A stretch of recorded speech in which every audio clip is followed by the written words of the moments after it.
शहर में लगातार बढ़ रही बेसहारा गौवंश की संख्या से शहरवासी खौफ के साए में जीने को विवश हैं। सड़कों पर पशुओं के झुंड होने से हादसों का डर बना रहता है और यह समस्या पिछले लंबे अरसे से चली आ रही है। लेकिन वही दूसरी ओर बेसहारा गौवंश खाद्य सामग्री की तलाश में इधर उधर भटकने को मजबूर है।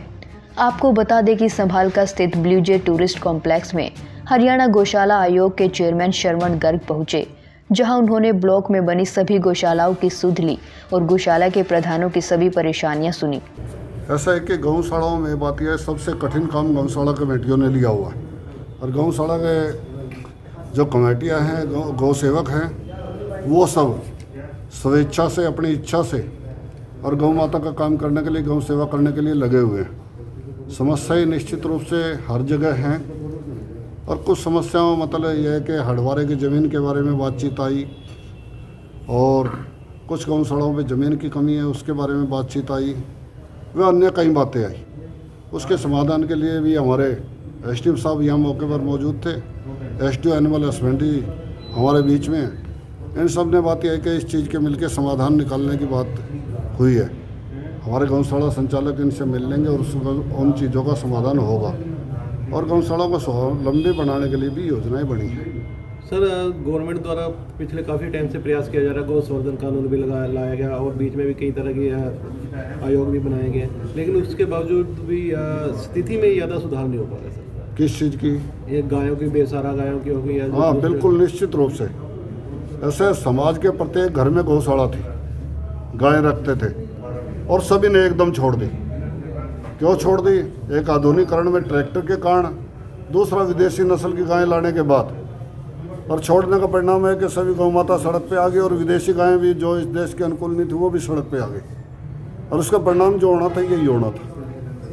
परंतु अब सरकार भी सीरियस है और समाज भी इसके प्रति कोशिश कर रहा है और उसका परिणाम भी दिखाई दे रहा है। पिछले 5 वर्ष में लगभग 100 करोड़ रुपया गौ सेवा हरियाणा सरकार ने, माननीय मुख्यमंत्री जी ने गौ सेवा आयोग के माध्यम से गौशालाओं में संवर्धन के लिए, संरक्षण के लिए दिया है और जिसका परिणाम है 325 गौशालाएँ 5 साल पहले थी जब गौ सेवा आयोग ने कार्य प्रारंभ किया और आज 650 के लगभग गौशालाएँ हरियाणा के अंदर कार्यरत है।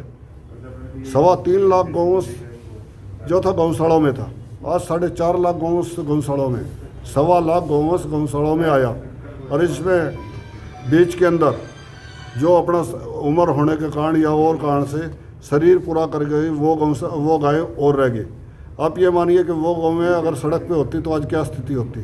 ये हरियाणा सरकार का सफल प्रयास मैं मान के चलता हूँ। ये ठीक है कि आपकी बात कि कुछ गौवें सड़कों पे, उसके लिए भी आज भी बैठक हुई, पूरा प्रशासन बीच में था, आपके गौशालाओं के प्रतिनिधि थे और पत्रकार बंधुओं को भी बीच में बिठाया गया और उसका परिणाम स्पष्ट दिखाई दे रहा है। चेयरमैन श्रवण गर्ग ने जानकारी देते हुए बताया कि अधिकतर गौशालाओं में जगह की कमी की बातें सामने आई, जिनका जल्द समाधान किया जाएगा। गौशालाओं को लंबी बनाने के लिए भी योजनाएं बनाई गई हैं। वहीं उन्होंने कहा कि पहले समाज के सभी घरों में गौमाता होती थी, लेकिन इस आधुनिक समय में एकदम से सभी ने उन्हें छोड़ना शुरू कर दिया, जिससे वह बेसहारा होकर सड़कों पर आ गई। लेकिन मौजूदा सरकार बेसहारा गौवंश की स्थिति को अधिक बेहतर बनाने के लिए लगातार प्रयासरत है, जिसके लिए मुख्यमंत्री की ओर से पिछले 5 वर्षों में 100 करोड़ रुपए गौसेवा आयोग के माध्यम से गौशालाओं के संरक्षण के लिए दिया जा चुका है और जिसका परिणाम है कि आज 600 से ज्यादा गौशालाएं हैं। वहीं इस मौके पर एसडीएम विजेंद्र हुड्डा सहित अन्य लोग भी मौजूद रहे। संभालका से सिटी तहलका के लिए रतनलाल की रिपोर्ट।